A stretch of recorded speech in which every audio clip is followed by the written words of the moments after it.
4 নাম্বারটা একটু ঝামেলা, এটা বাদ যাক। যারা আল্লাহর নিয়ম নীতি বাদ দিয়ে উপায় করেন সুদ ঘুষ, মানুষের উপরে জুলুম করে ফাঁকি দিয়ে অন্যায় ভাবে যেভাবে উপায় করছেন, আপনার মরণে দৃষ্টান্ত সৃষ্টি হবে দুনিয়ায়, পৃথিবী সাক্ষী হয়ে থাকবে আপনার মরণে। এটাও বেশি বলে ফেললাম নাকি? আপনি কি মনে করছেন অবসর বানালাম একটা একটা করে? না, যেগুলো বলছি সব আমি পড়িয়ে এসেছি। অবৈধ ইনকামের মানুষকে আল্লাহ দৃষ্টান্ত করে রাখে দুনিয়াতে, তার মরণকে ইতিহাস বানিয়ে রাখে। আপনি এমনি টের পেয়েছেন, আমি জানি। এজন্য আমরা সাবধান হব। জানি সবাই এটা হারাম, কোরআন থেকে হাদিস থেকে পড়েছি, জানার পরও যে লোকটা মানে না, ওর কোরআন পড়া হয়নি। 4 নাম্বারটা এটা সবচাইতে বড় ঝামেলা এবং কঠিন। নবীজি বলেন, কেউ যদি কোরআন পড়ে এ কথা বলে, সে শুদ্ধ করে পড়বে, সে ওইটা বোঝার চেষ্টা চালাবে, নিজে মানবে, এবং এটা মানুষ যেন মানতে পারে সেই ব্যবস্থা করে দেবে। এটা ঝামেলা না? এটা যদি আজকে করতে চায়, সে সবচাইতে বড় বিপদে আছে বাংলাদেশে। আমি কোরআন পড়ি, আমি শুদ্ধ করে পড়ি, আমি বুঝি, এবং আমি যতটুকু বুঝি অতটুকু মানার চেষ্টা চালাচ্ছি, অসুবিধা নেই। 4 নাম্বারটা, আমি যতটুকু মানি এটা মানুষ যেন মানতে পারে, ওই ব্যবস্থা আমি করে দিতে চাই। এটা কোরআন পড়ার 4 নাম্বার শর্ত। এক কথা বলছেন, 4 নাম্বারটা কি সহজ না কঠিন? এটা করতে গেলে আজ পদে পদে বিপদ। তাহলে 4টা শর্ত যারা মানে না, ওদের কোরআন পড়া হচ্ছে। জন্মের পর থেকে এটা শুনেছি, কেউ যদি কোরআনের একটা হরফ পড়ে তার নেকি হয় কয়টা?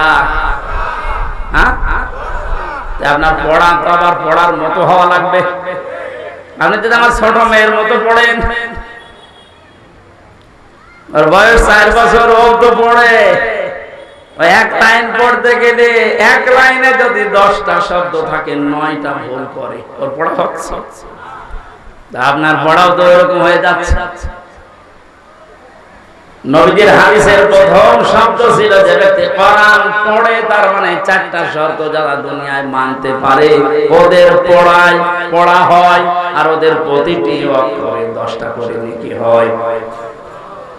দ্বিতীয় শব্দ ছিল ফাস্তাযহারাহু, কোরআন পড়ে শেষ করে দেয় না, যে ব্যক্তি কোরআনকে ইজহার করার চেষ্টা চালায়। যারা আরবি গ্রামার বোঝে, ফাস্তাযহারাহু এই শব্দের ব্যাখ্যা আমি যত পেয়েছি, আধুনিক ব্যাখ্যা হচ্ছে প্রকাশ করা, ইজহার করা, দাঁড় করানো, স্পষ্ট করা, কায়েম করা, বিজয় করা। কোরআন যারা পড়বে ওই 4টা হক অনুযায়ী এবং কোরআনকে বিজয়ী করার জন্য যারা চেষ্টা চালাবে, এই সংখ্যা বাংলাদেশে কম না বেশি? একটা জরিপ পেয়েছিলাম, এই দেশের 100 জনের 15 জন মানুষ শুধু মন থেকে চায় যে কোরআনে কারিমে দেশে ফাস্তাযহারাহু এটা বিজয়ী হোক, আর বাকি 100 জনের 85 জন শুধু টানা নানায় আছে। দ্বিতীয় পয়েন্টটা হচ্ছে না। 3 নম্বরে কি ছিল? ফাহাল্লা হালালাহু ওয়া হারামা হারামাহু, যে ব্যক্তি কোরআনকে ইজহার করতে পারে, এই ব্যক্তি হালালকে হালাল মানবে, হারামকে হারাম জেনে ছেড়ে দেবে। আদখালাহুল্লাহুল জান্নাহ, নবীজি বলেন আল্লাহ তাকে জান্নাতে দিয়ে দিয়েছে, না জান্নাতে দেবে? হ্যাঁ, দিয়ে দিয়েছে। শব্দটার দিকে আমি খেয়াল করে চিন্তা ভাবনা করেছিলাম, নবীজি অতীতের শব্দ বললেন কেন? এটা পাস্ট, এটা মাজি। আদখালা ইউদখিলু, নবীজি মুজারে দিতে পারতেন, মাজি দিলেন, অতীতের পাস্ট দিয়েছেন কেন? তার মানে পরিবার, সমাজ এবং রাষ্ট্রে যদি কোরআন বিজয়ী থাকে, ওখানে হালালকে হালাল মানা আর হারামকে হারাম জেনে ছেড়ে দেয় সহজ। যে সমাজে, যে দেশে কোরআন বিজয় নেই, ওখানে হালালকে হালাল জানার মানতে পারবেন না? এক কথা বলছেন, হারামকে হারাম জানার পর আপনি ছেড়ে দিতে পারবেন না? নাকি জায়গাগুলো দেশে নেই?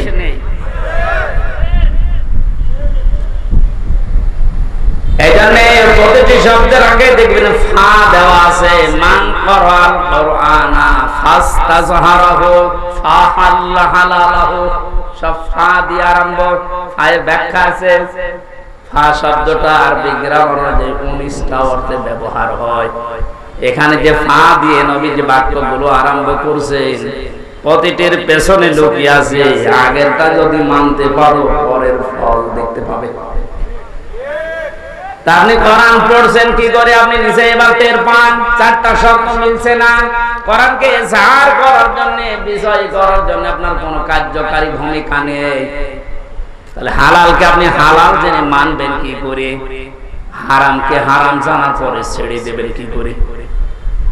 আদখালাহুল্লাহুল জান্নাত পরে, এর পরে শব্দে বেশি ওয়াশাফাহু ফি আশারাতিন মিন আহলি বাইতিহি কুল্লুহুম ক্বাদ ওয়াজাবাত লাহুন নার। বিশ্বনবী বলেন, সত্যি যদি আল্লাহ রাব্বুল আলামিনের হারামকে হারাম জানার পরে তুমি ছেড়ে দিতে পারো, হালালকে হালাল জেনে আঁকড়িয়ে ধরতে পারো, আল্লাহ তোমাকে শুধু জান্নাতে দেবে না, তোমার সুপারিশে পরিবারের 10 জন মানুষকে জান্নাতে দিয়ে দেবে। যাদের উপরে জাহান্নাম অবধারিত হয়ে গিয়েছিল, যে কোরআন শুনতে এসেছে আপনি বুঝলেন এর মর্যাদা কোথায়। আল্লাহ পাকে হাদিসটা আমাদের প্র্যাকটিক্যাল লাইফে সেট করার তৌফিক দেন, বলেন আমিন। দরুদ আর সালাম করছে আমাদের নবী মুহাম্মদ রাসূলুল্লাহ সাল্লাল্লাহু আলাইহি ওয়াসাল্লামের প্রতি। মহান আল্লাহ তার যে সমস্ত নাম আছে, এই নামগুলো দুনিয়াতে কয়েকটা নবীর নামের শেষে দিয়েছেন। তার ভেতরে আমাদের নবীকে আল্লাহ দিয়েছেন রাউফুর রহিম, খুলুকুন আযীম। ইব্রাহিম নবী আলাইহিস সালামকে ইসমাঈল নবীকে দিয়েছিলেন গোলামিন হালিম, আমার সহনশীল বান্দা। ইসহাক নবীকে ডাক দিয়েছিলেন গোলামিন আলিম, আমার জ্ঞানী বান্দা। আর মুহাম্মদুর রাসূলুল্লাহকে দিয়েছেন খুলুকুন আযীম, আমার মহান বান্দা। এত বড় চরিত্র আমার নবী মুহাম্মদুর রাসূলুল্লাহকে আমি দিয়েছি, কিয়ামত পর্যন্ত মানুষ শুধু অনুসরণ করে যাবে, এর কোল কিনারা কাছে পাবে না।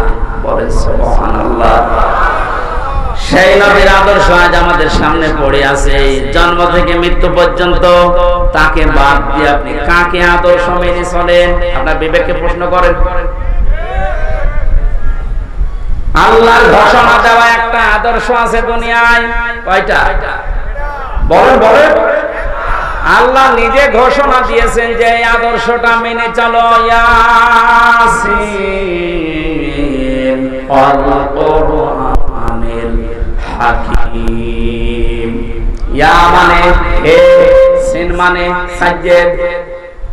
আল্লাহ পাক জানাতে চেয়েছেন, হে নেতা, দুনিয়াতে আল্লাহর ঘোষণা দেওয়া নেতা আদর্শ মাত্র একটা, তার নাম মুহাম্মদুর রাসূলুল্লাহ। আল্লাহ রাব্বুল আলামিন কোরআনে নবীকে 7টা নামে বিশেষভাবে ডাক দিয়েছেন। তার ভেতরে ইয়াসিন, তাহা, মুহাম্মদ, আহমদ, আব্দুল, মুজাম্মিল, মুদাসসির। অবরাবাসী বিবেক যদি থাকে আজকে কাজে লাগাবেন। আল্লাহর ঘোষণা দেওয়া নেতা আদর্শ যার নাম তিনি জানিয়েছেন মুহাম্মদুর রাসূলুল্লাহ, সেটা বাদ দিয়ে যদি পৃথিবীর কাউকে আপনি অনুসরণ করেন, অনুকরণ করে চলেন, আপনি মরতে দেরি, জাহান্নামে যেতে দেরি হবে না।